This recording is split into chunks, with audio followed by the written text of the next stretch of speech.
You have 18 months to become irreplaceable. So if you haven't heard, Anthropic just hit a $183 billion valuation, triple their value from just months ago. And Mark Benioff just fired 3,000 people at Salesforce and replaced them with AI agents. He said, "I need less heads." AI is doing 30 to 50% of the work at Salesforce now. AI can do things that before, we were doing, and we can move on to do higher value work. Everyone thinks that these are separate stories and that there's just all this crazy stuff happening in AI, but I want to show you why this is the same story, and it reveals why you have about 18 months to make it, to decide the rest of your life. Because here's what nobody understands. Anthropic isn't worth 183 billion because their AI is better than OpenAI's. It's worth that because they know something that you don't. AI is climbing a hierarchy right now. Let me explain myself. Right now, it's excellent at tasks. Tell me, write an email, tell it to analyze this data, answer this question, it does it perfectly. But it's already moving up that hierarchy. AI now manages entire projects. There's agentic teams that are getting shit done in the real world. It's not just like us delegating basic tasks to it, but it's actually going out and doing those with the tools that we give it access to. Next, it will run entire departments, then entire companies. Eventually, every function, every process, and every operation that can be systematized will be systematized. And so this is the principle that you need to understand. There's always one level higher, right? There's always one level higher. So I learned this from Ken Wilber's work on holons. Holons are things that are simultaneously wholes and parts. So it's basically like the Russian nesting dolls, if you want, like a metaphor for it. Task is a whole, but it's also a part of a project. A project is whole, but also part of a department. A department is a whole, but part of a vision. And AI can climb this entire hierarchy, except for the level at the top. And this is where you come in. If AI can run a perfect company, who decides what that company is and what it should do? You do. But it can't decide what's worth doing. It can't create vision from nothing. It can't want something that doesn't exist. This is why Benioff kept his job while thousands of people lost theirs at Salesforce. The people that lost their jobs were executors. They were executing tasks all day. He was the orchestrator. This is the key distinction that you need to understand. Right now, AI handles tasks. Soon, AI will handle projects, then departments, then companies. But someone still has to decide what the company should be, what company should be created. And so your survival post-AI era depends on one question. Can you operate one level above where AI currently is? And you don't do this like this. This is a mistake I see a lot of people fall into, a trap. They try to learn all of the tools. That's not what you should do. When I say operate one level above AI, I'm saying you need to be more strategic. You need to be able to always orchestrate and coordinate AI systems. And you have to have the vision of what needs to get done in the first place, because most people can't do this. They've been trained their whole lives to execute tasks, to follow processes, to perfect procedures. And even some of the highest performing people in the world are just sophisticated task executors. Maybe it's investment bankers following deal templates, consultants applying proven frameworks, engineers, everyone has processes that AI can do. But when AI does these better, and it will, what happens to these people? They become the next 4,000 people that get laid off. Unless they develop the only skill that matters, which is systems orchestration. If you're thinking like a taskmaster, you're asking, how do I complete this? But systems thinking asks different questions.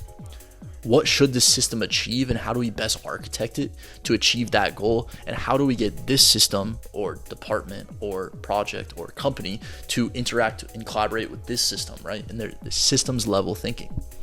Where a task person would see pieces of a puzzle, a systems thinker will see connections between things. If you're thinking in tasks, you're thinking about how do I get this done, but systems thinking questions the existence of the system. Why does this exist? What are we going for? How can AI help us do that better? So right now, Amazon is spending $100 billion on AI infrastructure. Microsoft, $80 billion. Google, $85 billion. Meta 72 billion. They're not spending these hundreds of billions of dollars to replace customer service reps. They're spending it to automate entire layers of human work. And this is why.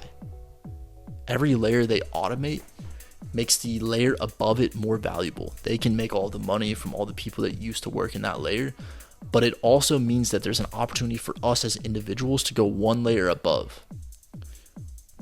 So let me give you some practical examples. When calculators automated arithmetic, mathematicians became more valuable. When spreadsheets automated calculations, strategists became more valuable. Now AI is automating cognition itself, an entire organization.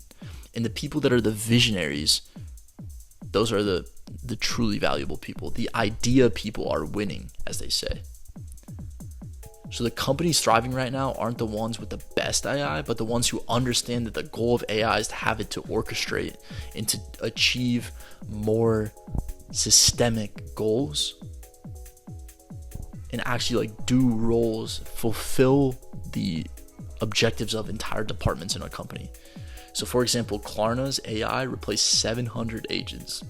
Then they hired systems designers to reimagine that customer experience with the AI. These people are getting hired. You understand that AI is creating more jobs but it's requiring a baseline level of strategic thinking that the old jobs that are getting replaced just didn't have. And so when IBM replaced 8,000 HR positions, then hired architects to design how that would look, this is an example of that. Microsoft cut, I think, something in the range of 15,000 jobs while hiring people who can then orchestrate and build these AI systems. The people that are orchestrating the systems that are strategic are getting the jobs. The people that execute tasks and processes are losing their jobs. That's the core thing here. And so the question you might be asking yourself is, how do you become an orchestrator before it's too late, before AI takes all of the jobs that you're currently doing? First, you need to zoom out. Whatever level you are currently operating at, force yourself to think one level higher.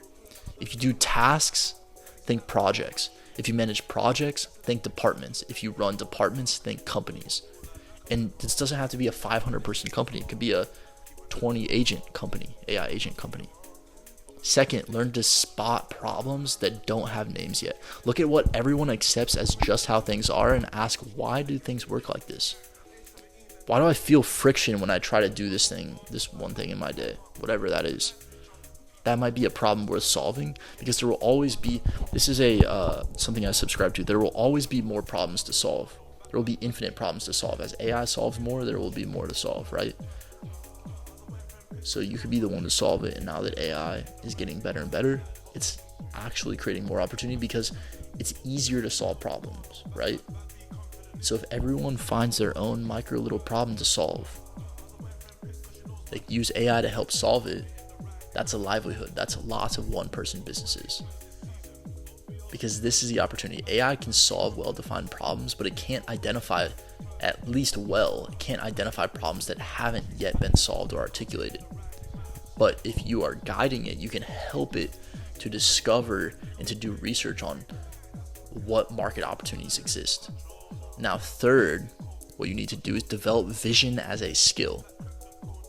Because this is what most people don't understand. Vision isn't just something that like, oh, Steve Jobs was born as a visionary. That's just who he is. It's a trainable capacity. You can build it like you're training your muscles. When you build muscle, you can build vision.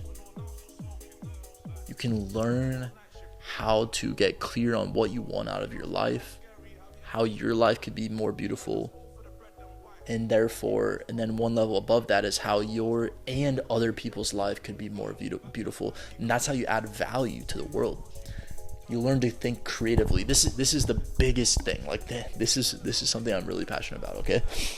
The biggest shift in our society is that we're realizing that a lot of the work that we've been doing has actually been a bullshit job for decades.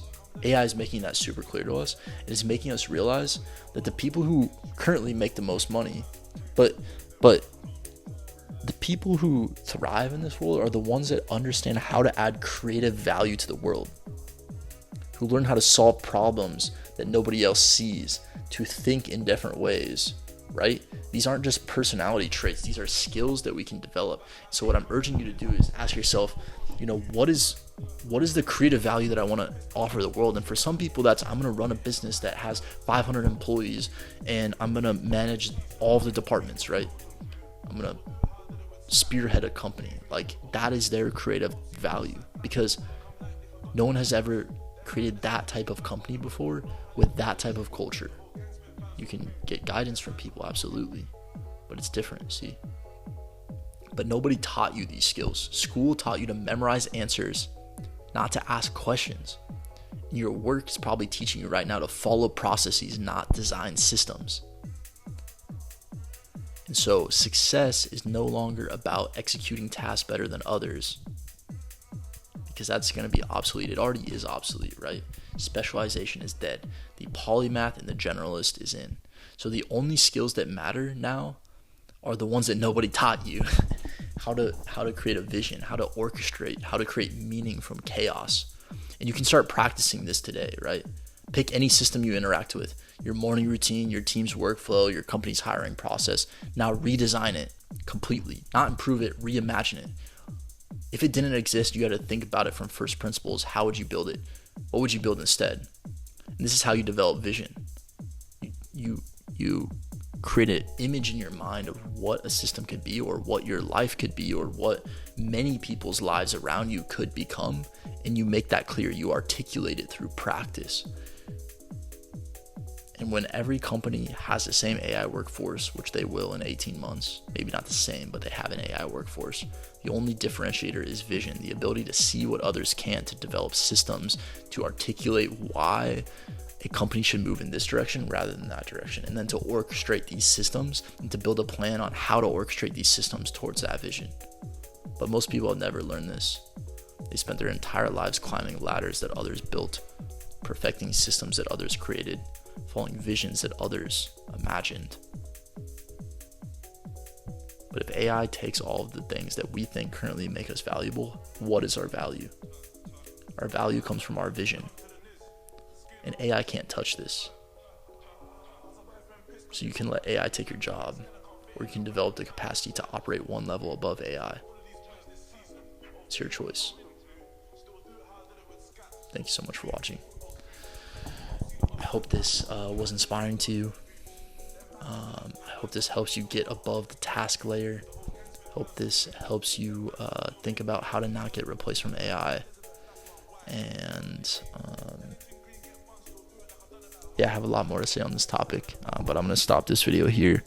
I think that's enough for now. AI is speeding up. AI agents are getting better. There's going to be a lot of cultural disruption happening in the world.